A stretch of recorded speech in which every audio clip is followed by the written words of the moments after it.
What's going on, everybody? Welcome back to another episode of Ram Detecting.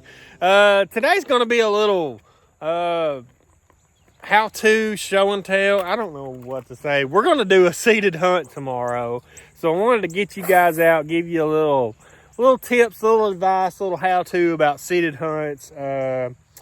I'm no expert, but I put on, I think this is my fourth or fifth hunt that I've put on.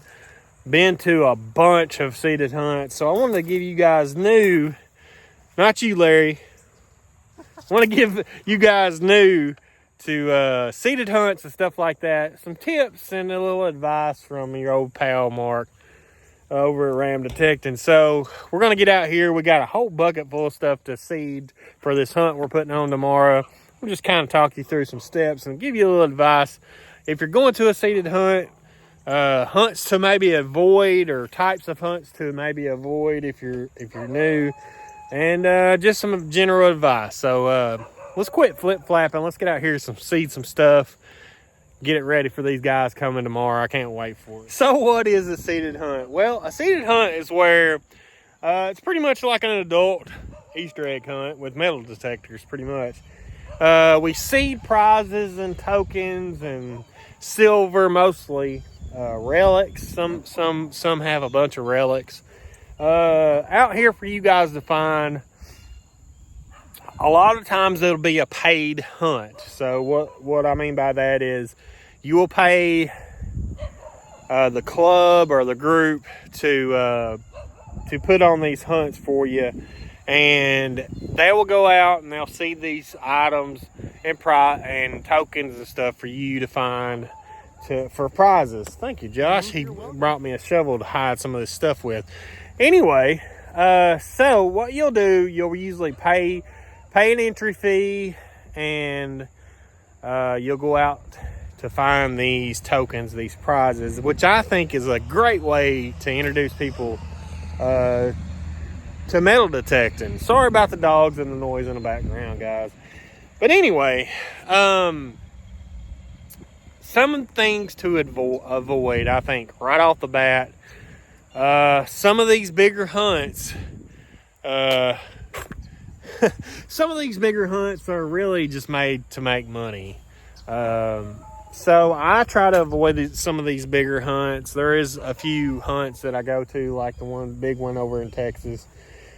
I think it's fun. It's great to go and meet people if you're new. It's kind of a lot, 300 plus diggers, and it's a lot. So if I'm getting started in doing things like this, I think I'd avoid those bigger hunts to start. Get your feet wet on some of these smaller local group hunts, and then if you want to go to one of these bigger hunts, by all means, have at it. But I need you to go in to those hunts and with this in mind. You're probably not going in there to make your money back or to get these big prizes, because there is so many people, and it is pretty much a designed for them to make money. I mean, they're not doing it for free, guys. These small local hunts are better if you're wanting to go have a good time, not roll out a lot of dough. Like this little hunt that Josh and I am putting out is $25.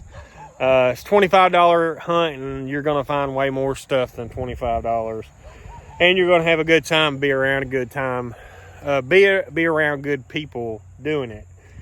So look for those small little hunts it's either benefiting a good cause or benefiting a local group, not somebody that's putting their money right in their pocket, because let me tell you, they're not out there to give you stuff for sure.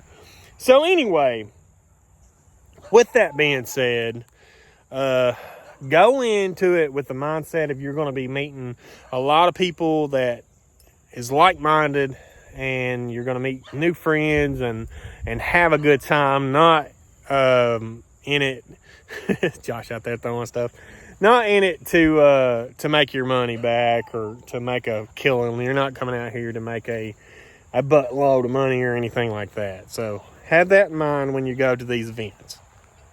All right, Josh and I was just walking up here, and here's my first tip. Shovels. Now, you can bring a shovel, especially if your back's hurting. A lot of times at these hunts, stuff's not going to be but a couple inches deep. So what I've found is good to bring as a little hang digger, or that new little sacks like I got from Excalibur. Those are great tools to use, because what I do most of the time, I find my target, I'll go down with my pin pointer, locate the target, and then just pop it out with my hand digger. Or most of the time you could just do it with your finger. It's a lot quicker than messing around with a shovel, a lot nicer too on the ground, because a lot of people use shovels, lease hoses at these events, and you don't want that. So that's one of my first tips, is use your pin pointer and a little hand digger. It's a lot quicker. Throw your stuff in your pouch and keep moving. It's all about time when it comes to these seated hunts. Here's another tip for you that I've seen in a lot of hunts. Always recheck your hose, guys, because a lot of times, and we do that at our hunts, we'll put something down below, like a good prize token, like that. And then on top, we'll stick something just kind of crappy. We'll find something. Here's just an old token. See, we'll stick it on top like that. People will hear that, pick that up, and keep going. They'll miss that token down below.